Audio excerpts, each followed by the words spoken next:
और मीडिया के मेरे दोस्तों, आप सभी को मेरा सादर प्रणाम। साथियों, आज का 85वां महाधिवेशन एक ऐतिहासिक भारत जोड़ो यात्रा के बाद हो रहा है।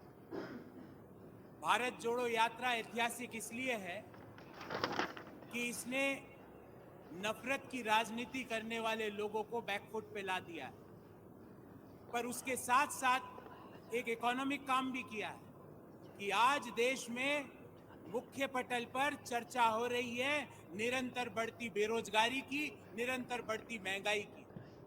आज चर्चा देश में अमृतकाल की नहीं हो रही है और नहीं चाहिए हमें ऐसा अमृतकाल जहां पर देश में भुखमरी की रैंकिंग 121 देशों में 107वें नंबर पर हो। हमें ऐसा अमृतकाल नहीं चाहिए जहां पे पर कैपिटा इनकम के अनुसार हम दुनिया के 197 देशों में 142वें नंबर पर हो। हमें ऐसा अमृतकाल नहीं चाहिए जहां पर 600 से ज्यादा हिंदुस्तान के लोग हिंदुस्तान छोड़ के दूसरे देशों में व्यापार सेट कर रहे हो। हमें ऐसा अमृतकाल नहीं चाहिए जहां पे देश में जेंडर गैप इंडेक्स 135वें नंबर पर हो। हमें ऐसा अमृतकाल भी नहीं चाहिए जहां पर दुनिया में सबसे ज्यादा गरीब आज कहीं है तो वो हिंदुस्तान में है, 23 करोड़ लोग गरीब। दूसरी ओर यूपीए सरकार का 10 साल का काम वो है, और वो काम क्या था, उसके 2-3 मुख्य बिंदुओं पे आपका ध्यान आकर्षित करना चाहूंगा। हमें ऐसा अमृतकाल नहीं चाहिए जो 45 साल की सबसे बुरी बेरोजगारी देश के युवाओं पर थोपता हो। हमें ऐसा अमृतकाल नहीं चाहिए जहां पे 60% हिंदुस्तान के काम करने वाले लोग रोजगार की तलाश ही नहीं कर रहे क्योंकि वो हताश हो चुके हैं सरकार की नीतियों से। और ये नोटबंदी से लेकर तालाबंदी का सफर हुआ। इस नोटबंदी से लेकर तालाबंदी के सफर ने सिर्फ एक ही काम कराया, एमएसएमई और छोटे उद्योगों पर ताले लगवा दिए। और आज जो मैं एक आंकड़ा आप सबके सामने रख रहा हूं, CIA consortium of Indian associations का एक आंकड़ा, वो कहता है 76% एमएसएमई लॉस में चल रहे हैं। अरे चलेंगे ही ना, क्योंकि देश की सरकार सिर्फ 2 लोगों के बारे में सोचती है, उस सेक्टर के बारे में नहीं सोचती जो 12 करोड़ लोगों को डायरेक्ट रोजगार देते हैं। उस सेक्टर के बारे में नहीं सोचती। एमएसएमई 74% एमएसएमई पिछले 5 सालों में या तो उनकी आय घटी है या वो बंद हो गए। ऐसे अमृतकाल से तो मैं कहूंगा देश के लोगों को विष देकर 2 लोगों को अमृत पान कराना अमृतकाल नहीं है, वो देश के लोगों के लिए विषकाल है। इसलिए हमने हमारे आर्थिक प्रस्ताव में भी, आपने ध्यानपूर्वक पढ़ा होगा, हमने कई मुद्दों पे बात की। एक अहम मुद्दा आपके सामने रखना चाहता हूं। हम ये चाहते हैं कि देश में अर्थव्यवस्था में सिर्फ फोकस जीडीपी ग्रोथ पर ही ना हो, फोकस इस बात पर हो कि देश में नए रोजगार का सृजन कितना हुआ हो, देश में लोगों की जीवन स्तर में सुधार किस तरह हुआ हो, देश में लोग किस तरह खुशहाली और अपने सपनों को पूरा कर रहे हैं। हमने ये प्रस्ताव किया कि हम जो आर्थिक हमारा जो मॉडल है, जो 1991 का जो मॉडल डॉक्टर मनमोहन सिंह जी ने दिया, और उसके कारण देश में एक बड़ा तबका मिडिल क्लास आया। उस मिडिल क्लास को आज की सरकार की नीतियां लोअर इनकम ग्रुप में ट्रांसफर कर रही है और लोअर इनकम ग्रुप को पॉवर्टी में ट्रांसफर कर रही है। हमारे मॉडल में हम इंक्लूसिव डेवलपमेंट की बात करते हैं, ऐसे विकास की बात करते हैं जहां पे विकास यात्रा का फायदा हर व्यक्ति को मिले, सिर्फ 2 व्यक्तियों को नहीं। देश में अगर 10%, 8%, 6% विकास दर आती है तो सिर्फ 2 लोग आगे बढ़ते हैं। 600वें नंबर का आदमी दुनिया का दूसरे नंबर का रईस बन जाता है। अरे ये फॉर्मूला देश के युवाओं को भी दे दो मोदी जी, कि वो 600 नंबर वाला आदमी देश में दुनिया में दूसरे नंबर का रईस कैसे बन गया। देश के युवाओं को वो फॉर्मूला दे दो, एमएसएमईज को वो फॉर्मूला दे दो। बार बार मुझे अपनी बात संक्षिप्त में समाप्त करने का निर्देश मिल रहा है। मैं आप सभी का, और जिन्होंने मुझे अवसर दिया है यहाँ पर खड़े होकर इस ऐतिहासिक महासम्मेलन में अपनी बात कहने का, मैं उनका आभारी हूँ। मैंने कुछ तथ्य आपके सामने रखे हैं। हम सबकी जिम्मेवारी है इन तथ्यों से देश के लोगों को और मतदाताओं को चुनावों से पहले अवगत कराएं और वापिस ऐसी सरकार को चुने जो लोगों के बारे में सोचती हो, जो लोगों से चुनी गई हो और लोगों के बारे में सोचती हो, जो सिर्फ 2 लोग ना चलाएं और 2 लोगों के बारे में ना सोचे। बहुत बहुत धन्यवाद। जय हिंद, जय भारत। धन्यवाद गौरव वल्लभ जी। मैं अभी अनुरोध करूंगा कन्हैया कुमार वो आए, आपको संबोधित करे। कन्हैया कुमार।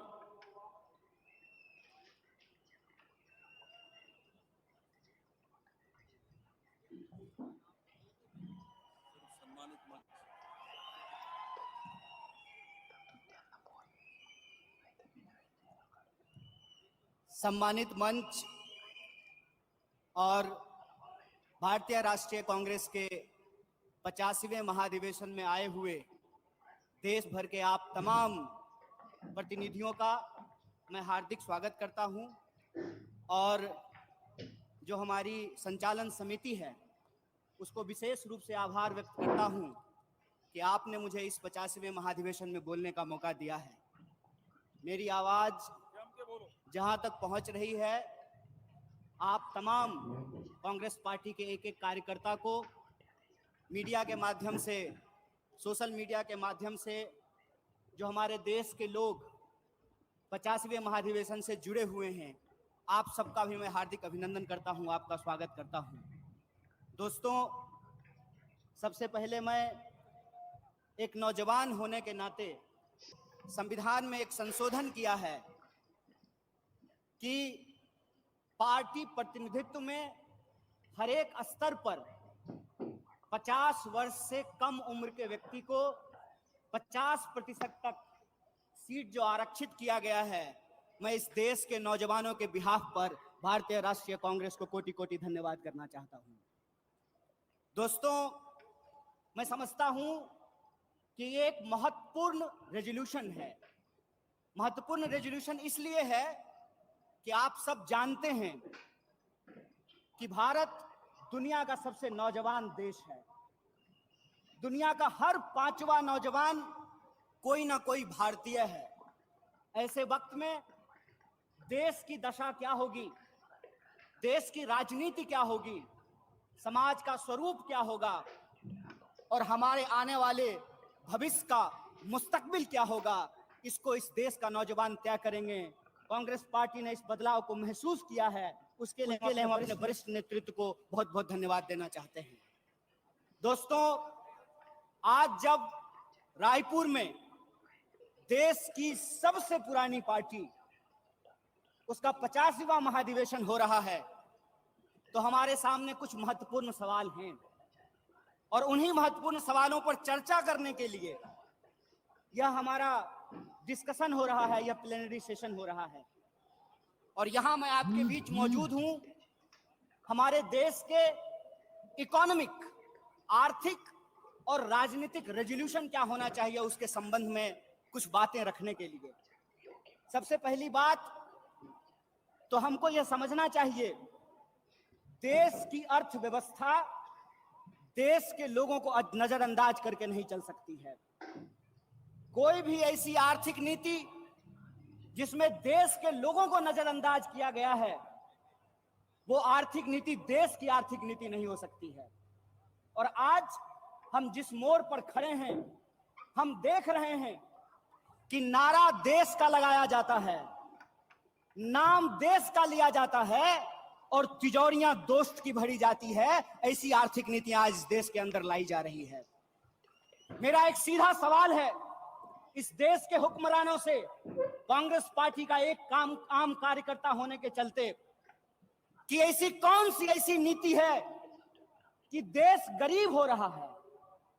हमारा आर्थिक आंकड़ा हमको बताता है कि देश में सबसे ज्यादा बेरोजगारी है आज के वक्त में।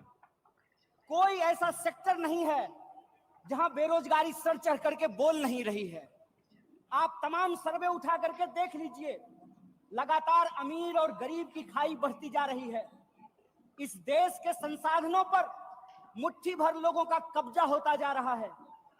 वैसी परिस्थिति में जो देश की संकल्पना है, जिसको महात्मा गांधी ने देखा है, जिसको मौलाना अबुल कलाम आजाद ने देखा है, जिसको सुभाष चंद्र बोस ने देखा है, जिसको श्रीमती इंदिरा गांधी ने देखा, जिसको स्वर्गीय राजीव गांधी ने देखा, जिसको इस देश की संविधान ने इस रूप में वर्णित किया है कि देश देश के लोगों से बनता है। जब देश देश के लोगों से बनता है तो आप मुझे बताइए कि देश कैसे गरीब हो रहा है और देश के दो चार पूंजीपति कैसे अमीर हो रहे हैं। यह कौन सी ऐसी जादू की छड़ी है जो मौजूदा सरकार चला रही है?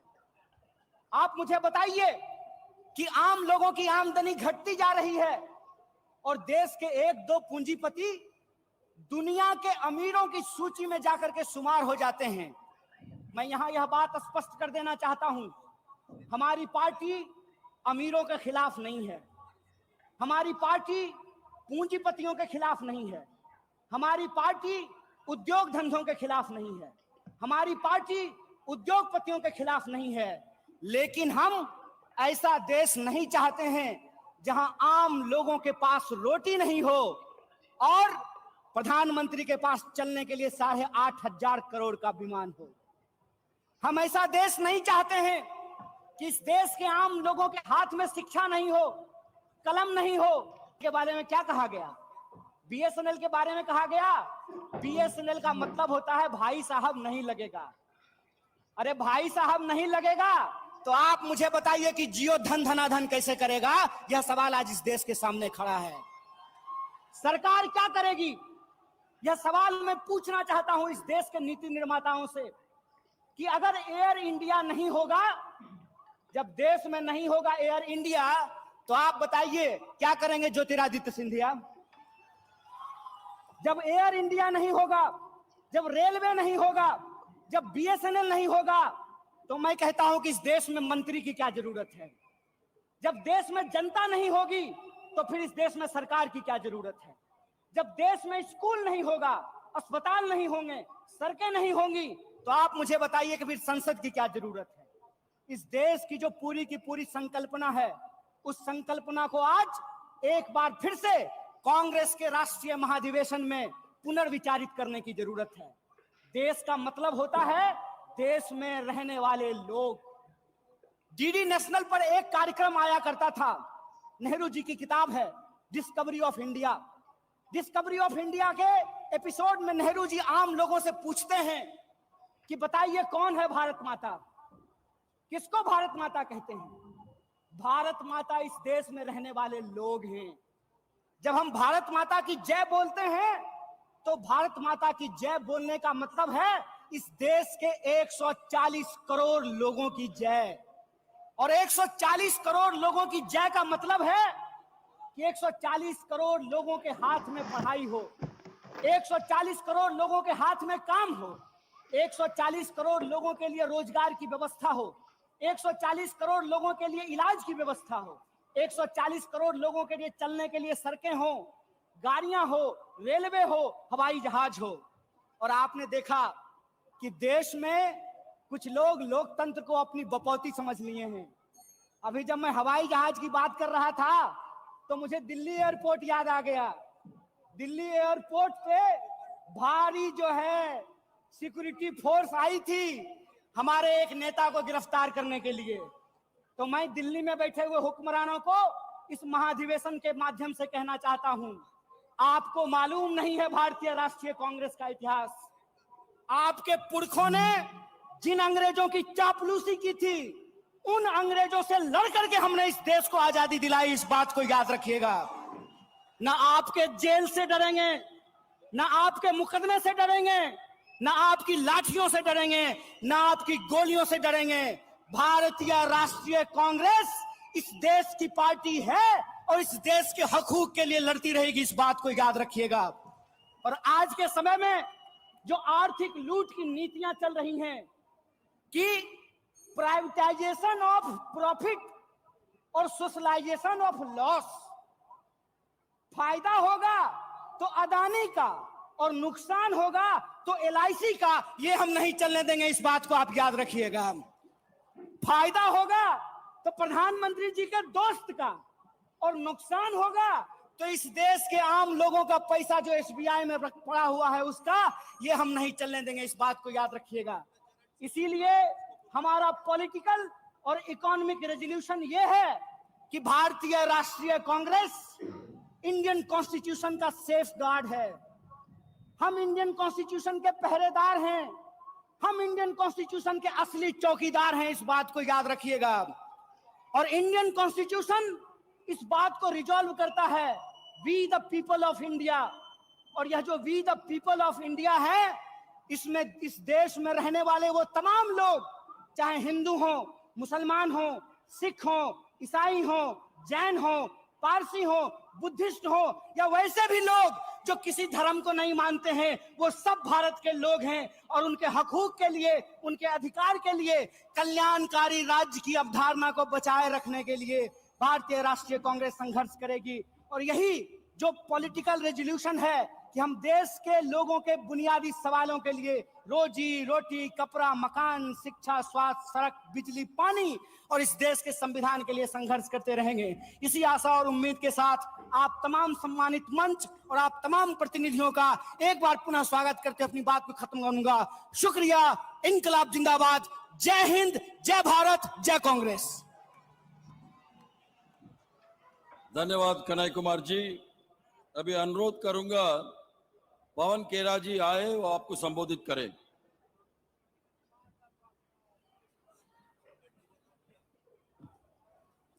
नमस्कार साथियों,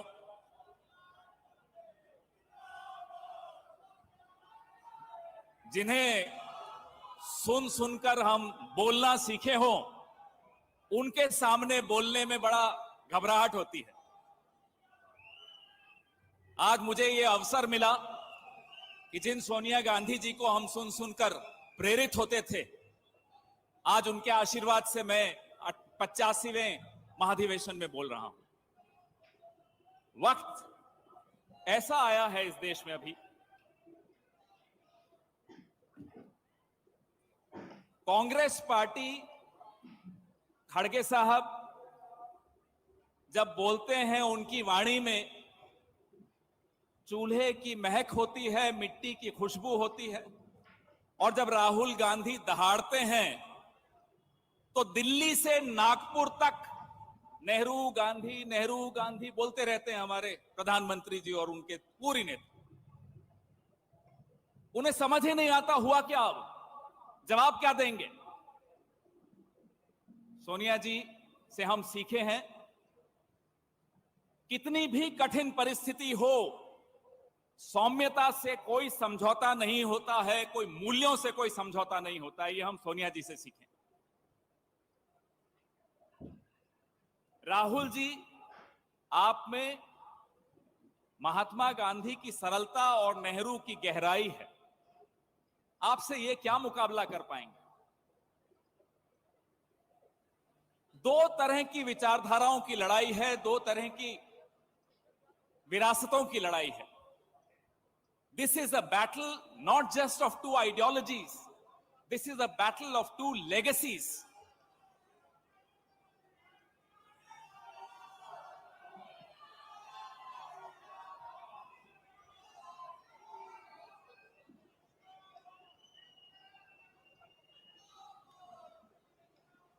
तो जब मैं आपसे कह रहा था कि ये दो विरासतों की लड़ाई है, जड़ें जोड़ती हैं और शाखाएं बांटती हैं। हमारी जड़ों से इनको नफरत है, क्योंकि हम जोड़ने की बात करते हैं। हमें इनकी शाखाओं से नफरत नहीं है, लेकिन जो इनकी शाखाएं बांटने का काम करती हैं, उसी को रोकने के लिए राहुल गांधी 4000 किलोमीटर पैदल चले। हम भी आराम उठा सकते थे घर पे रहकर। क्या जरूरत थी राहुल गांधी जी को इस तरह से पैदल चलने की, लोगों से मिलने की, इतना संघर्ष करने की। मुझे मीडिया के साथियों पर भी, उनको देखता हूं तो बड़ा बुरा लगता है, दर्द होता है मन में। आज इनकी आवाज भी बंद कर दी गई है। हम तो फिर भी बोल लेते हैं विपक्ष में रहकर, हम तो बोलते रहेंगे। हां, कभी कभी हवाई जहाज से हमें उतार दिया जाता है, लेकिन हम फिर भी बोलेंगे। हमारे जो मीडिया के साथी हैं, 2014 से पहले ये हम पर खुलकर हमला बोलते थे और इनका हक था, बोलना चाहिए था इनको, इनका कर्तव्य था, ये बोलते थे। आज ये सरकार से सवाल नहीं पूछ सकते। सरकार से पूछना तो छोड़ दीजिए, ये हमसे ही सवाल पूछते हैं। चलिए, आपका स्वागत है, आप हमसे सवाल पूछिए, हमें कोई आपत्ति नहीं। कल प्रेस वार्ता कर रहा था, मुझसे सवाल पूछा कि राहुल गांधी जी दाढ़ी कब हटाएंगे। वैसे राहुल जी, आपकी जो दाढ़ी है ना, ये करोड़ों लोगों के संघर्ष की दास्तान इस दाढ़ी में दिखाई देती है, जो आपसे मिले थे भारत जोड़ो यात्रा के दौरान।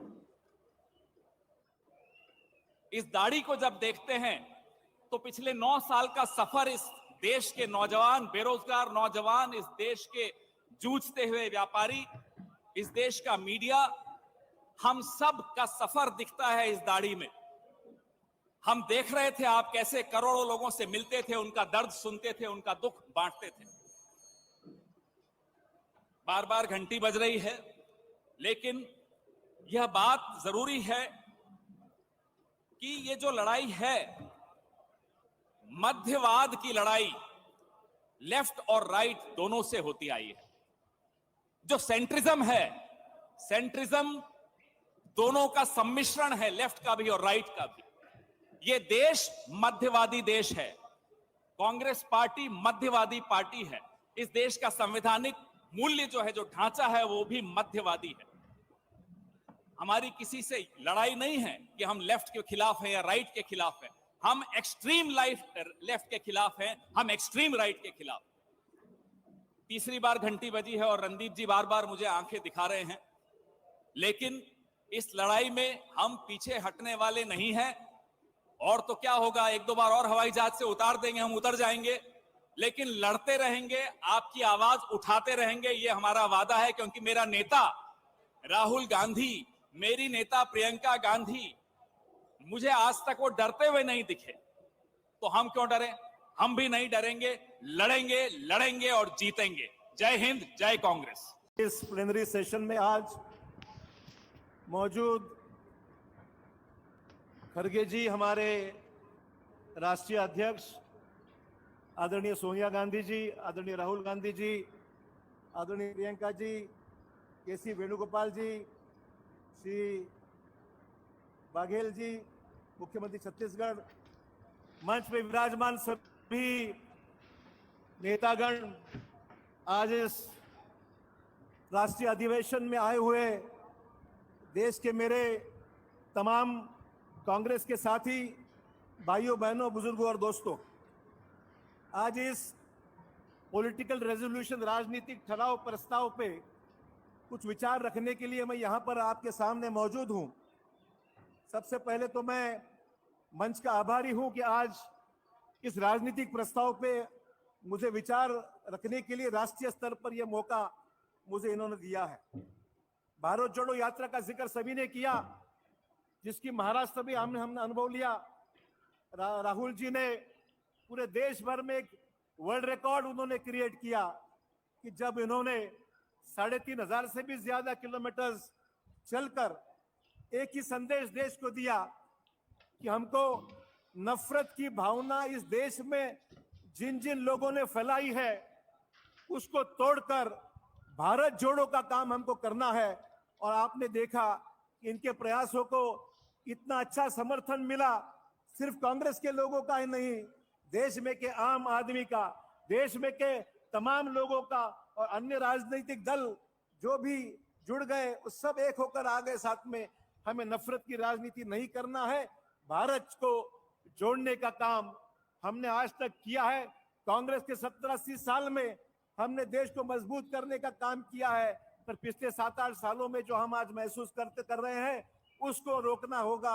और इसीलिए भारत को जोड़ने का काम इस सब की अहम भूमिका है। दोस्तों, डॉक्टर बाबा साहेब अम्बेडकर जी ने जो संविधान लिखा, उस संविधान के जरिए हमने 70 साल में इस लोकतंत्र के अपने सभी उन चीजों का हमने अवलोकन किया कि जिसमें देश की जुडिशरी हो, देश की एग्जीक्यूटिव हो, देश की हमारे लेजिस्लेचर हो, देश की मीडिया हो, सबको हम लोगों ने स्वतंत्र रखा, सबकी आजादी हमने कायम रखी, सबको इज्जत दी और देश को बरकरार रखने का काम हमने पिछले 70 सालों में कांग्रेस ने किया है। कि संविधान में जो लिखा है उस संविधान के सभी तत्वों को कांग्रेस ने मजबूती के साथ स्वीकारा, उसको आगे बढ़ाया और उसके अनुसार ही अपना काम कांग्रेस ने किया है। आज हम देख रहे हैं कि इन देश के चारों स्तंभों को, देश के हमारे सारे स्तंभों को यहाँ पर खोखला किया जा रहा है। संसद की हालत अपनी देखी, संसद का कामकाज बिल्कुल ठप हो रहा है। देश की सुरक्षा, देश का किसान, आम लोगों के अधिकार, देश के भाईचारे पे जो भी खतरा मंडरा था उसकी भी चर्चा हो, बढ़ती महंगाई, रोजगार, किसी विषय पे चर्चा नहीं होते हुए जो भी कांग्रेस के या विपक्ष के लोग जो सच्चाई बयान करना चाहते हैं उसको रोका जाता है, उसका जो भी रिकॉर्ड है उसको एक्सपंज किया जाता है और राजनीति लेजिस्लेचर में और रजिस्ट्रेशन के द्वारा या सांसद या पार्लियामेंट में जो भी विचार रखे जाते हैं उन विचारों को एक्सपंज करके रिकॉर्ड से निकालने का काम हम लोगों ने सबने नजदीक से देखा है। हमने हमारा ये कहना है कि ये गलत रास्ते पे लोगों को ले जाने का काम, लोगों को गुमराह करने का काम मौजूदा भाजपा सरकार देश में कर रही है। हर राज्य में जिनकी वहां सरकार है वहां भी ये प्रयास हो रहा है और लोगों को दबाने का काम बड़ी सोच समझकर जो किया जा रहा है। आम आदमी का पैसा चाहे वो LIC में हो, चाहे वो स्टेट बैंक ऑफ इंडिया में हो, स्टॉक्स में लगाया हो, उसकी सुरक्षा नहीं रही, उसका पैसा खत्म हो गया, उसका जो भी मेहनत की कमाई थी उस मेहनत की कमाई को आप लोगों ने सब देखा कि इन दिनों में जो भी स्टॉक्स की पोजीशन हुई उससे देश का आम आदमी लुट गया है, उसकी हालत खराब हो गई है। न इसके ऊपर कोई तहकीकात है, इसके ऊपर न कुछ बयान है, न इसके ऊपर कोई इंक्वायरी करने की शुरुआत है, कहीं पर कुछ नहीं है। तो ये हमारे लिए सबसे बड़ी चिंता की बात है। और जहां तक सवाल अदालतों का है, हम तो देख रहे हैं कि अदालतों की सुप्रीम कोर्ट या हाई कोर्ट हो, जजेस भी अपने आप को सुरक्षित नहीं समझते हैं। उनके भी हालात ऐसे हैं कि उनको भी काम करना मौजूदा हालात में सरकार का हस्तक्षेप इतना कोर्टों में बढ़ गया है जिसके वजह से हमारी जो आखिरी उम्मीद है सुप्रीम कोर्ट हो, हाई कोर्ट हो, वहां भी जाकर हमें अगर न्याय नहीं मिलेगा तो कहां मिलेगा, ये सवाल आज आम आदमी और सामान्य आदमी के सामने पैदा हो गया है। एक पॉलिटिकल वेंडेटा की तरह यहाँ पर हर चीज को नाप तोल कर जो विरोधी है उनको कुचलने का कार्यक्रम पूरे देश में हो रहा है। और जहां तक सवाल है हमारे गवर्नर हाउस की, आज देश के हर गवर्नर हाउस एक पॉलिटिकल केंद्र बन गया है। हमारा हर गवर्नर राजनीति कर रहा है और राजनीति के जरिए वहां पर पॉलिटिकली डेमोक्रेटिकली इलेक्टेड गवर्नमेंट्स है उनको डिस्टेबलाइज करने का काम ये होने जा रहा है। हमारे इस राजनीतिक प्रस्ताव में हमने कह दिया है कि हम गवर्नर हाउस की फंक्शनिंग ठीक होनी चाहिए। गवर्नर जो पॉलिटिकल इंटरफेरेंस करके जो सरकारों को गिराने की बात करते हैं उसको अकाउंटेबल रखना पड़ेगा ताकि वो जिम्मेदारी से अपना काम करे। और ये जो मामला चल रहा है ये बहुत ही खतरनाक है, जिसके हमने महसूस महाराष्ट्र में किया है। एंटी डिफेक्शन लॉ का धज्जियां उड़ाई गई है, एंटी डिफेक्शन लॉ की धज्जियां उड़ाई गई है। लोगों को, सांसदों को, हमारे विधायकों को शिवसेना से एक पार्टी से दूसरी ओर जाने के लिए मौका मिलता है, उन पे कोई कार्रवाई नहीं होती है, उनके ऊपर फैसले कोर्टों में तारीख पे तारीख ये रोज होती है, फैसला नहीं होता है। और डेमोक्रेटिकली इलेक्टेड लोग एक पार्टी से जो चुने जाते हैं और जिनको एंटी डिफेक्शन लॉ के तहत कहीं जाना नहीं चाहिए, उनको खुलेआम ये मौका मिलता ही आप सब लोगों ने देखा है, आजमाया है। तो मैं तो कहूंगा, एक जैसे उदाहरण के तौर पर हम देखेंगे कि किसी के घर में चोर घुसता है, रात भर वहीं सोते हैं, खाते पीते हैं और सुबह कहते हैं जहां हम रुके यही हमारा घर है। मतलब इतने खुलेआम चल रहा है मामला कि एक पार्टी को पूरा तोड़ मोड़ कर एंटी डिफेक्शन लॉ की धज्जियां उड़ाई गई है, ये हमने देखा है। हमारे मीडिया के भाई भी इसमें परेशान हैं, जो सरकार की, केंद्र सरकार की भूमिका नहीं लाइन टॉक करते हैं, उनको, उनके हाउसेस को भी किस तरीके से आज मौजूदा सरकारों के जरिए तकलीफ दी जा रही है, तो मीडिया हाउसेस भी इंडिपेंडेंट नहीं रहे हैं। कांग्रेस आज देश की एकमेव उम्मीद है। सिर्फ कांग्रेस ही देश को बचा सकती है। और आने वाला लोकसभा का चुनाव हो, आने वाला विधानसभा का चुनाव हो, चाहे वो प्री पोल अलायंस करे या पोस्ट पोल अलायंस करे, मेरी गुजारिश हमारे नेतृत्व से रहेगी, इसके बारे में फैसला जरूर करें।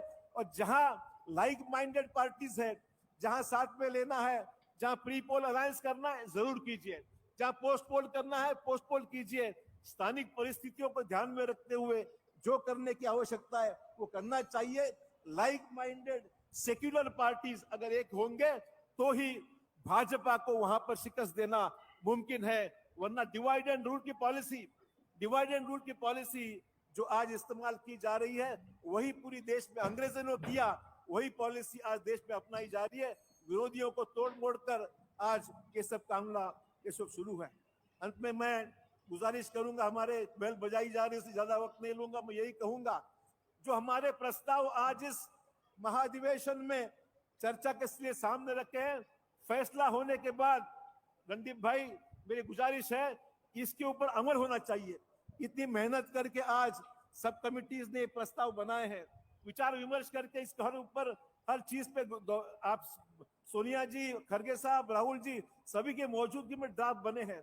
मेरी अपेक्षा है कि इसके ऊपर अमल करें और इस अमल करने के लिए एक मॉनिटरिंग कमेटी रखी जाए या जोनल काउंसिल रखी जाए जो इसकी अमल करने के लिए कांग्रेस ही सक्षम से काम कर सकती है। और इसलिए इस प्रस्ताव को ध्यान में रखकर हमें फैसला करना चाहिए। आखिर में यही कहूंगा, एक शेर यहाँ पर करना चाहूंगा।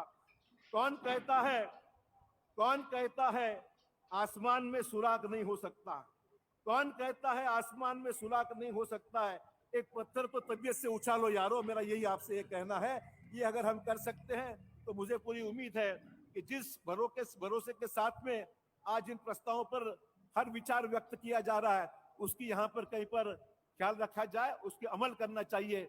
इसके लिए यही कह के मैं 2 शब्द पूरे करता हूँ। जय हिंद, जय भारत।